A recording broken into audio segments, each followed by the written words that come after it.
Welcome back to Northwest Elite Spirit, the channel you come to train your mind, body, and spirit.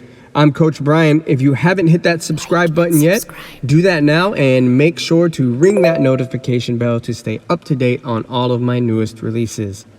This is Times Have Changed, from Encounters with the Nagual, Conversation with Carlos Castaneda by Armando Torres, from the chapter The Seers of the New Era.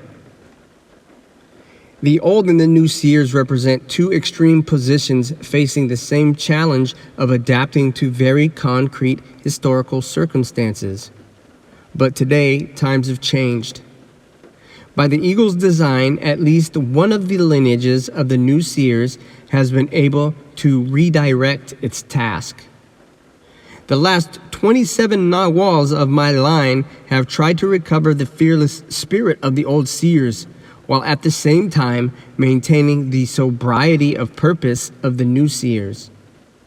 And that way, we were able to gather enough energy to attempt a new and more balanced adaptation of the teachings.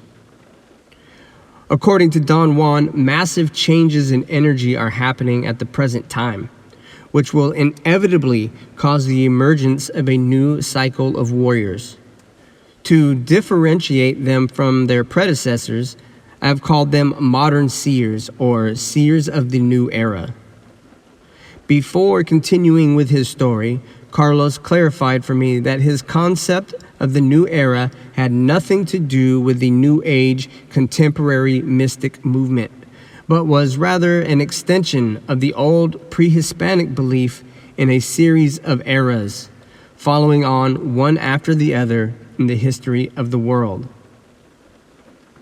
I asked Carlos why he had not mentioned anything about this new breed of warriors in his books.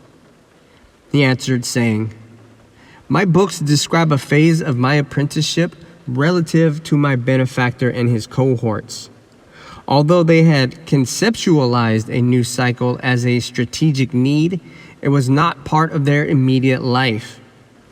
They realized that their own actions departed from the rule of the new seers when they allowed and even encouraged the popularization of their knowledge, but they left it to me to find the appropriate terms in which to describe what was happening." I asked Carlos, "At what time did these seers begin to appear?" Carlos said, "They are barely appearing yet. Everything began with the conquest of Mexico. The old seers took that change as a sign and understood that it was necessary to review and revise their tradition, which they did. And things would still be the same for us as new seers if it had not been for the manifestation in our lineage of a being whom we call the Death Defier. He returned the sense of adventure and fascination for the unknown to the new seers. Contact with that entity has been decisive for us." Eagerly, I asked Carlos to tell me more about the Death Defier, one of the most extraordinary and incomprehensible characters of his books. He answered, "The Death Defier is an entity of supreme awareness. He was born about 10,000 years ago, but he appeared physically in our lineage at the time of the Nagual Sebastian in the year of 1723.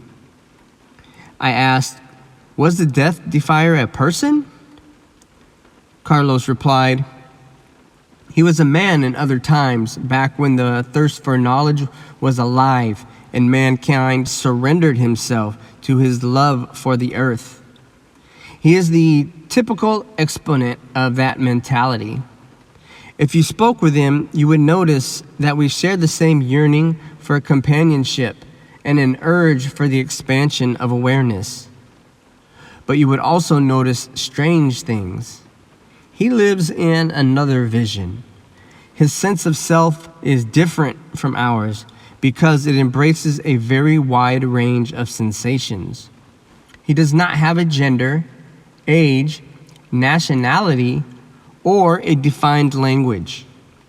He does not have friends or relatives, and worse, there is nobody in the world like him. He passes through the world like a ghost and spends most of his time ensconced in some deep niche of dreaming. His contribution to our lineage, as much in techniques as it was in theoretical knowledge, was monumental.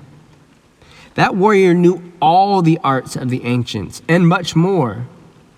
You can say that it was his appearance on the scene that led to the germination of the cycle of modern seers. The second sign, which showed that the time of change was near, was the presence of a foreigner in the lineage, the Nagal Luhan. As you already know, Luhan was Chinese. Although he had received a high education in his own country, his adventurous personality made him become a sailor, and he lived an erratic existence all over the planet until one day his luck put him in the way of power. The young Luhan had disembarked in the port of Veracruz, and he was strolling around in search of amusement when a dangerous incident brought him staggering out from a bar, where he collided headfirst into the Nagual Castaneda, who did not have time to react. This event, unusual in the life of a sorcerer, was taken as a sign. You can imagine the bewilderment of the new seers.